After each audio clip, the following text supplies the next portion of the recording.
Ladies and gentlemen, hello and welcome back to a new video. It is your boy Epic here, and today we are going to be ranking all of the DLCs in Borderlands 3. Now, I know I've done a similar video to this in the past, but ladies and gentlemen, people change and so have I. So today I'm here to give you my ultimate conclusion to my tier list of Borderlands 3's DLCs. I'm going to be ranking these based on how much fun they are to play through and also what they brought to Borderlands 3, maybe in terms of endgame replayability or maybe in terms of just was this the right call for the game. So without further ado, let's get right into it. Now, coming in at my number 6 spot, because there's actually 6 DLCs, not 5, we've got none other than DLC 5, the designer's cut, or at least I hope it's the designer's cut. I'm going to get these names mixed up, I just know it, but I'm talking about Arms Race and the Purple Trees. Now, when Arms Race first came out, I made a video and I said, hey, I really enjoy Arms Race, and I did. I wasn't lying about that. I did enjoy Arms Race, and I do think Arms Race is decently fun. However, the reason why Arms Race has landed itself on my list today as the worst DLC in Borderlands 3 is because we did not need Arms Race in Borderlands 3. I remember at the time, and I'm sure a bunch of you guys do, the community was clamoring for a raid boss. It is all they wanted, a classic style Invincible, and that is not what they got in Borderlands 3. Instead, we got Arms Race. Everybody was really confused and nobody really wanted Arms Race at the time that it was introduced. And then to top it all off, the Purple Trees were an absolute mess, with Flax Purple Tree not even working almost in its entirety. And in the case of the other Purple Trees, they just introduced a bunch of drama to the game. A lot of people thought that it was extremely pay to win and that these Purple Trees, you just kind of had to have them. So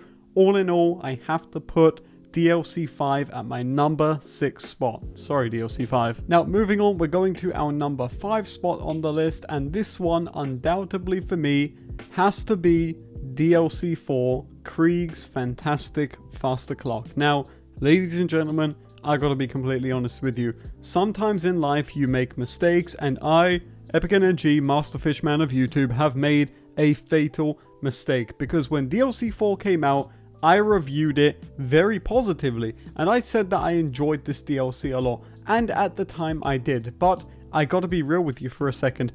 I got honeymooned so extremely hard by this DLC, and after around 2 or 3 months and having time to cool down and really letting my thoughts on this thing simmer, man, this is some hot ass. I gotta tell you, man, I do not enjoy DLC 4. It added nothing in terms of endgame to the game. There was a huge missed opportunity in the Valhalla Armory, not even dropping DLC gear, so there wasn't even a reason to farm it. Like, they introduced the final boss, which had trillions of HP for whatever dumb reason. And yeah, I just gotta be real with you guys. I really just don't think DLC 4 is all that great at all, and I don't think that's a hot take, but I just wanted to be honest with you guys. If you saw that review, and I'm sorry, I made a mistake. So DLC 4 comes in at my number 5 spot on the list in the worst DLC end of this ranking. But now we've got some pretty nice DLCs to rank, and coming in at my number 4 spot, I think I'm gonna make a lot of drama with this one.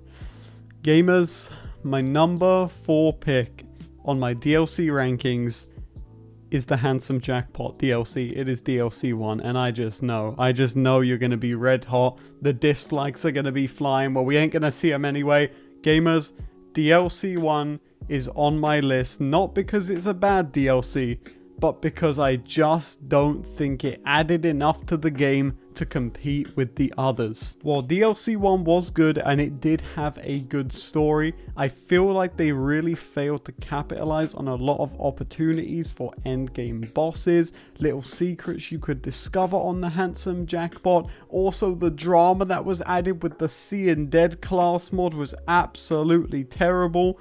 Gamers, I gotta be real with you. I don't think DLC 1 is the greatest of all time when it comes to Borderlands 3. I think there are other DLCs, and I think you guys know that as well, that just slightly trump it. Now again, this is not a bad DLC by any means, but for me, it's coming in at the number 4 spot on the list. Now, coming in at the number 3 spot on my list, this is one which I'm still unsure. Should it be number 3? Should it be number 2? But I think I'm making the right call here. the number 3 spot on my list has to be DLC 6, the Director's Cut. That's the one where they added Hemovorus, if you're confused. And I'll keep it real with you guys. The reason why this DLC is not ranking higher on my list is purely because it should have been there from the start, and it really bugs me that we waited over a year to get a DLC that was quite literally filled with cut content. And we then did get the raid bosses, yes indeed, but what did they drop?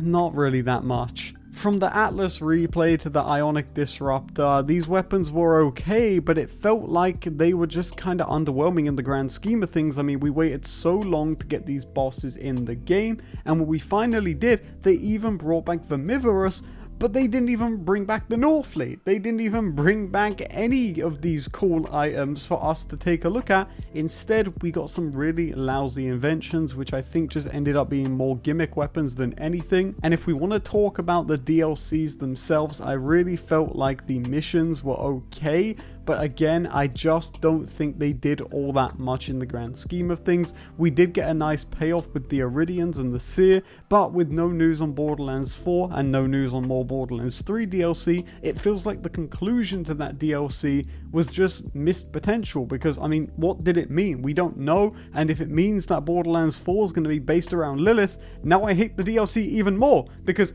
I don't want a Borderlands game based around Lilith. We already had that with Borderlands 3, and look how that turned out. So, I'm sorry DLC 6, I can't put you any higher on the list. While I did enjoy my playthrough with you, I don't think I could go back for repeated ones. But a DLC that I can go back for repeated playthroughs on is my number 2 pick, and this is one that I thought very hard on, but it feels right to put it in at the number 2 spot. It's DLC 2, The Marriage of Wainwright Jacobs and Sir Hammerlock, aka Hammerlock's Hunt V2, and I gotta be real with you guys, when I first played this DLC, I did not like it, but after going back and playing it numerous times, I gotta say, this is one of the GOATs, man. I really like this DLC. Let me ask you a question. If you go into this and think, oh, this is a wedding DLC, you're not going to have that much fun, right? But if you go into DLC 2 and you are like, yo, this is Hammerlock's Hunt 2, Electric Boogaloo. This is them trying to go again at this. Let's see how they do this time. I gotta tell you, man, this thing goes straight hard. It is literally from start to finish just one big Hammerlock's hunt, from hunting the Wendigo with Hammerlock himself to going around killing all of the rare spawns like Amok or the other ones. I don't know their names. They got some like weird Cthulhu mythos names, but getting the Clairvoyance or getting the Shocker, getting all of these cool guns from all of the hunts around the map. I really think that the second Hammerlock's Hunt DLC, that's what I'm calling it from now on, is one of the best DLCs that they've ever put out. I really enjoyed the setting. I really enjoyed the story. However, let's talk about why it didn't get number 1. That final boss being a damn heart is one of the biggest missed opportunities ever. I cannot believe they messed up that bad. That is literally why this DLC is not getting number 1 on the list. I think it beats Bounty of Blood in every single way, but it cannot be at the number 1 spot because of that horrendous, atrocious final boss. Yeah, they really fumbled the bag on that one in my opinion. So let me know what you guys think of that. I would have put this at number 1, but that final boss, man, it just really ruins it for me. But with that being said, let's move on to our number 1 spot. Now, I just already outed it for you guys. Of course, it's Bounty of Blood. Now, I gotta be real with you. I definitely fumbled it on this one, boys. When this DLC came out, I said that it was going to be one of the worst DLCs of all time. I said it looked extremely boring, and I said that no one would want to play this, and oh my god, I was so wrong, because this was the first time I got introduced to the Messiah, Matt Cox himself, who actually made a solid banger of a DLC from an amazing antagonist in Rose, who I want to see come back, maybe as a playable character, I don't know, I'll take it, or to the awesome final boss, the Ruiner, who, for those of you who don't know, actually was going to be at the start of Borderlands 3, but it got cut. And then you've got other stuff like the hidden secret bosses, again with all of that cool loot. It introduced the Flipper, it introduced the complex route, bless up, Prez guys up in the chat. And I just gotta say, I think this DLC is truly amazing. It even introduced new vehicles like the Jet Beast, which I think is really, really sweet. And I think overall, the characters that were introduced in the DLC, while they weren't the most interesting in my eyes, I do think they at least were somewhat important. So I'll give them credit there. And also, it comes with a really sweet background song when you're in Gehenna. I really like the little song that gets played in the tavern. So I gotta put Bounty of Blood at my #1 spot for Borderlands 3 DLCs, but for what it's worth, it does tie very heavily for me with DLC 2. So just let that be known, but I had to show respect. I had to respect the drip, and Bounty of Blood is the #1 DLC in Borderlands 3. But gamers, that's gonna do it for my ranking. Thank you so much for watching. Let me know what you think of it in the comment section down below. I'm probably gonna get blasted to smithereens when you guys hear my picks here. I think the DLC one's really gonna anger a lot of people, but it is what it is, boys. It's my list, not yours. So if you don't like it, go back to Reddit. And yeah, with that one, guys, thank you so much for watching the video, and I'll see you all in the next one. Take it easy, guys.